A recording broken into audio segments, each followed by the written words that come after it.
Social media can have its many benefits, whether it's connecting with friends and staying in touch, or finding a potential partner through dating apps. But social media can also have its many faults. It is a known fact that most of the social media demographic consists of children, which makes a lot of sense since it was created or became popularized during the Generation Z era, being the 2010s, right? And according to American of Child or American Academy of Child and Adolescent Psychiatry, surveys show that 90% of teens ages 13 to 17 have used social media in their life. That's only excluding 10%. That's pretty much most of teenagers that have used social media. That is crazy.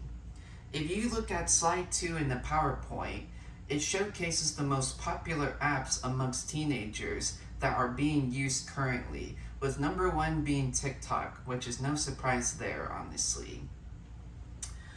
Social media alone has many constant problems, especially when you count children in the mix, whether it's predators preying on children, cyberbullying, idiotic trends, etc., etc., which is all of the main reasons why social media should be banned.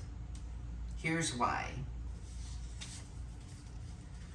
For starters, with slide 3 in the PowerPoint, predators who like children unfortunately exist in this world.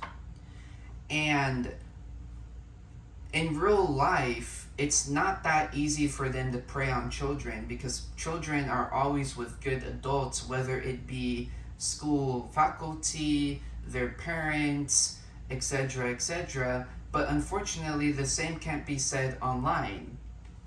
When it comes to social media, many predators like to make fake accounts where they pretend to be a minor, and of course these children fall for that because they don't think twice, like they don't realize they're talking to an adult because they just see the photo and the account and they see 14 years old and they think, oh, this is someone I can trust, right? When it's not true. And and if you look at the slide, there's actually that account is not a real account. That's a predator account. That's an example of what accounts predators make on social media, and I believe that's Instagram in the photo that is being showcased.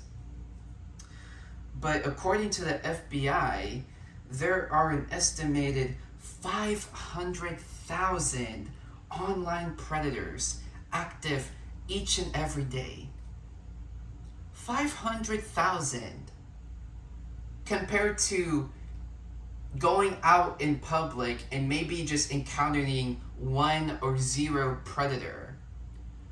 Essentially, these children are out in the open on social medias.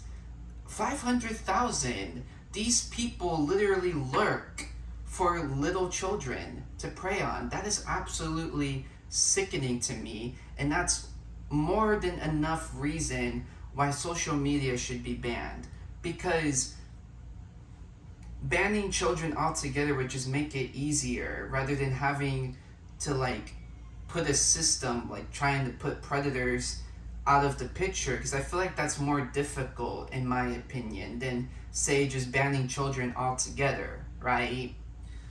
But just 500,000, that is absolutely absurd.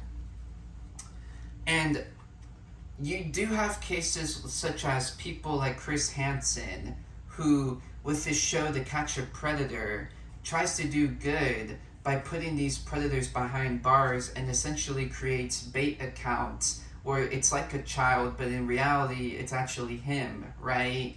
But the only thing is that there's only 20 episodes of To Catch a Predator, and each episode focused on one predator according to IMDb.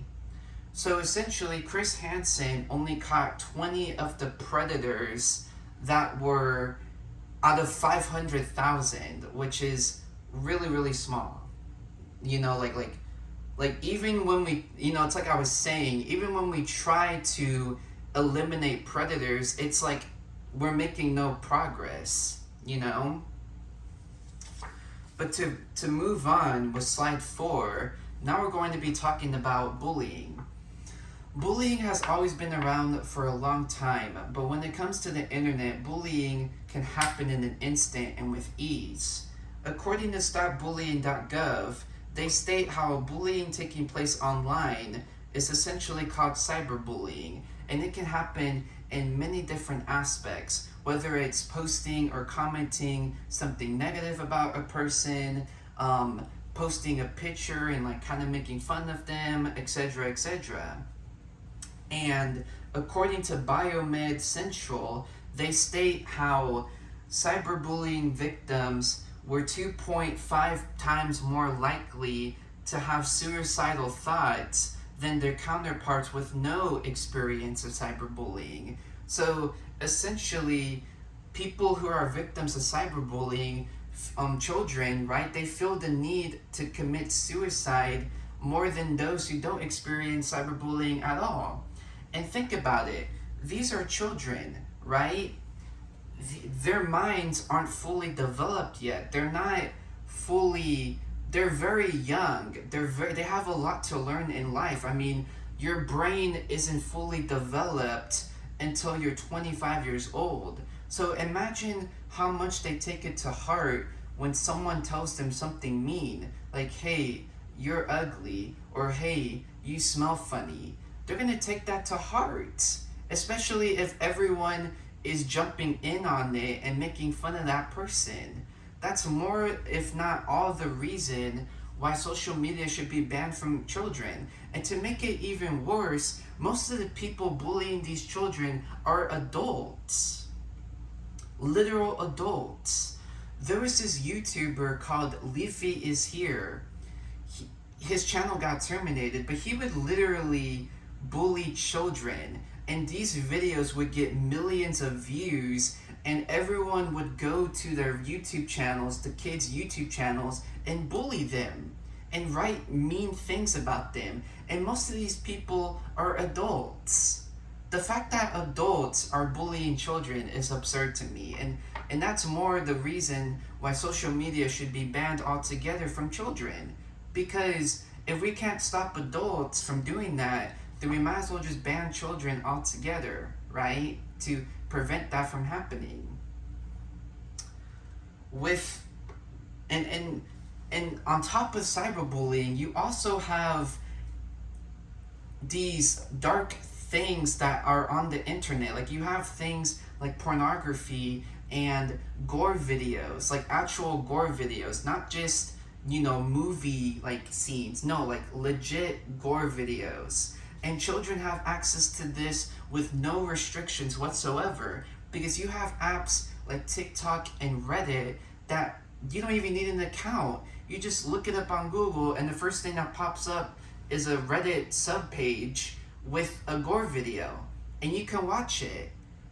That is crazy. Children should not have access to that at all. Absolutely not. Which is more than enough reason to ban social media from children and minors altogether. To conclude with the final slide, I don't see social media being banned altogether, but I definitely see social media being banned with children. Yes, it might be a little complicated to achieve given the many loopholes and tricks children might find, but I think the best solution for this could probably be to just have a verification and identification system. So people who make a social media account, they would need to provide an ID photo, and then they would need to provide live footage of themselves or a photo, so that way it can be 100% confirmed that the person making the account is in fact an adult and not a minor. But that is why social media should be banned, ladies and gentlemen.